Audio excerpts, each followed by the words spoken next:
Assalamualaikum warahmatullahi wabarakatuh. Perkenalkan, nama saya Diki Rahmat Hidayat dari Prodi Bisnis Digital kelas D Malang. Baik, di sini saya akan menjelaskan tentang konsep identifikasi unsur dan komponen produk barang dan jasa.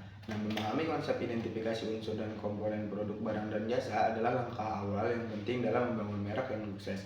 Ini membantu kita memahami karakteristik dan bagaimana produk tersebut dapat memenuhi kebutuhan pelanggan. Nah, strategi produk dan layanan. Ada yang pertama adalah analisis pasar, memahami kebutuhan dan tren pasar untuk menentukan jenis produk atau layanan yang akan ditawarkan. Seperti saat ini sedang tren apa, saat ini sedang ramai apa ya di pasaran. Nah, di situ kita menentukan apa sih yang cocok untuk ditawarkan kepada tren saat ini yang sedang ramai. Lalu yang kedua adalah pengembangan produk, merancang dan mengembangkan produk atau layanan inovatif dan berkualitas tinggi. Nah, yang ketiga adalah peluncuran produk, mempromosikan dan menunjukkan produk atau layanan kepada target pasar. Lalu yang berikutnya adalah membangun merek atau brand building.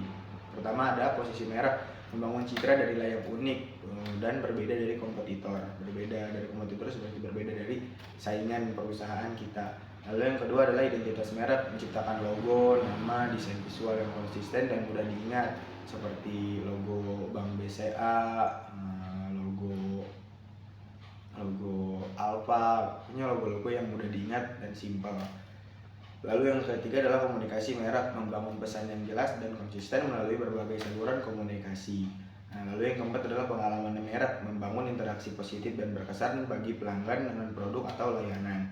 Lalu selanjutnya adalah tren dalam membangun merek. Yang pertama adalah personalisasi, membangun pengalaman yang disesuaikan dengan kebutuhan dan preferensi individu.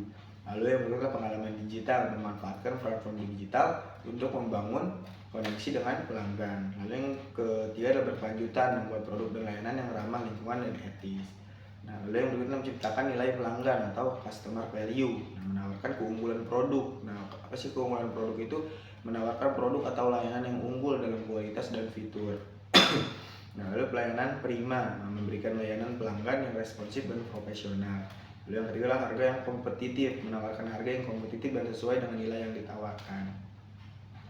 Lalu yang berikutnya adalah nilai tambah, menawarkan manfaat tambahan seperti program loyalitas atau garansi. Nah, lalu selanjutnya adalah strategi pemasaran dan branding. Nah, strategi pemasarannya adalah branding. Lalu yang kedua adalah menentukan target pasar, membangun identitas merek yang unik. Lalu yang ketiga adalah membangun pesan pemasaran yang efektif, membangun persepsi positif di mata pelanggan. Lalu yang berikutnya adalah memilih saluran pemasaran yang tepat, menjaga konsistensi pesan merek di semua saluran. Yang berikutnya adalah memahami perilaku konsumen. Yang pertama adalah riset pasar, mengumpulkan data tentang kebutuhan preferensi dan perilaku konsumen. Lalu yang kedua adalah analisis data, menganalisis data untuk mengidentifikasi tren dan pola perilaku konsumen. Lalu yang ketiga adalah segmentasi pasar, membagi pasar menjadi kelompok yang berbeda berdasarkan karakteristik tertentu. Lalu yang keempat adalah pemosisian produk, menentukan posisi produk atau layanan di mata konsumen. Nah, lalu yang berikutnya adalah diferensiasi produk atau layanan. Yang pertama adalah keunikan, menawarkan fitur atau manfaat yang unik dan berbeda dari kompetitor. Lalu yang kedua adalah kualitas, menawarkan produk atau layanan yang berkualitas tinggi dan terpercaya. Yang ketiga adalah nilai, menawarkan nilai yang lebih tinggi dibandingkan dengan tentunya kompetitor. Dan yang keempat adalah inovasi, menawarkan produk atau layanan inovatif dan sesuai dengan target pasar. Lalu yang berikutnya adalah membangun loyalitas merek. Yang pertama adalah kepuasan pelanggan, memberikan pengalaman positif dan memuaskan kepada pelanggan.